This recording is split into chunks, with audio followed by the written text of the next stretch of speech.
Kiko Bam, top-notchers ng Senado. In a stunning upset, matapos ang 5,000 mind conditioning surveys na nagsilipana with SWS, whoosh, Pulse Asia, whoosh, at Okta Research, whoosh, kahit ako, naloko. I was already giving up with my ideals na bare minimum na nga lang kung tutuusin. Ang isang Kiko Bam tandem na makakapasok sa Magic 12. They're literally the only people, the only senatoriables that I know of na who could have actually pulled off or had a fighting chance na makapasok sa Magic 12. Although, even I think na, hindi makakapasok si Kiko Pangilinan.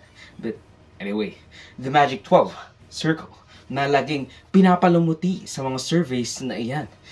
Lagi silang kulelat. At doon ako medyo na-discouraged. I was like, look, I'm bargaining na the bare minimum that I'm already kind of being idealizing is now, not really something that would have been possible. Kaya sabi ko, kahit si ano na lang, kahit si Kiko or si Bam, either one of them would be good enough para lang merong kasama si Risa Ontiveros kasi wala siyang kasama.